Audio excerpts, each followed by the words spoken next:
আপনার বেতন কত ভাই? ৬,০০০। একটু দাঁড়ান, কষ্ট করে একটু দাঁড়ান। আপনার বেতন কত ভাই? ৫,৫০০। এই মনোহরপুরের মসজিদ কমিটির কেউ আছেন? মুসল্লি কেউ আছেন কিনা? অন্তত যারা আছেন হাত তুলুন তো। মুসল্লি কারা? কেউ হাত তুলবে না। কমিটির একজন পাওয়া গেছে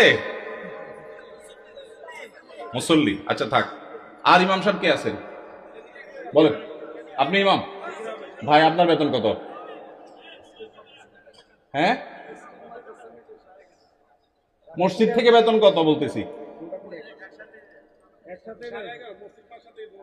মসজিদ মাদ্রাসা দুই ডিউটি বেতন 11.5। তার মানে আমরা যদি 5.5 ধরি তাহলে 5.5 মসজিদ থেকে বলা যায়। 5 ওয়াক্ত নামাজ পড়ান, ইমামতি করেন, 5 ওয়াক্ত নামাজ পড়ান, 5,500 জুমা সহ। আপনার কোন এলাকা? এই গ্রামের নাম বলেন? ধুলিপাড়া। কই মাহফিলের আয়োজক কারা? সামনে আসেন না, সামনে আসেন। কই পোস্টার কই? নাম বলার আগে সামনে আসেন। নামই নাই। আচ্ছা, আর ইমাম সাহেব আছেন আর 1-2 জন? কই ভাই? কোন এলাকার? পাশের এলাকার। বেতন কত? হ্যাঁ, 8,000। কোন এলাকার? নোয়াগ্রাম। নোয়াগ্রামেরও ভাইরা নিশ্চয় আছেন। আমি আপনাদের শরম দিতে চাই না, আপনাদের কারোর হাতও তুলতে চাই না। ইমাম সাহেবদের জবানবন্দি নিলাম, ধন্যবাদ। আর কোন ইমাম সাহেব আছেন? মুরব্বী দাঁড়ান একটু।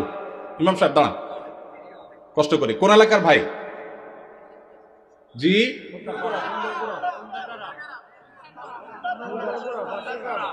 এতজন বললে কেমনে বুঝবো? খুন্দারপাড়া, খুন্দারগড়া। ওকে, আপনার পাশের গ্রাম। আপনার বেতন কত ভাই? 6,000। বসেন ভাই রে।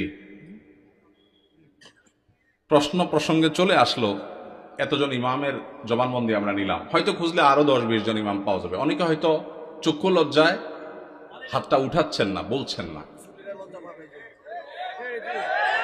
ভাইয়েরা আমার, এটা আমাদের জন্য, বাংলাদেশের মানুষের জন্য লজ্জা,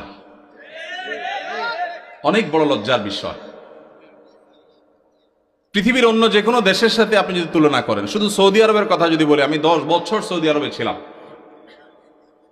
আমাদের শেখ সাইফুল্লাহ মামুন ভাই দীর্ঘদিন সৌদি আরবে ছিলেন।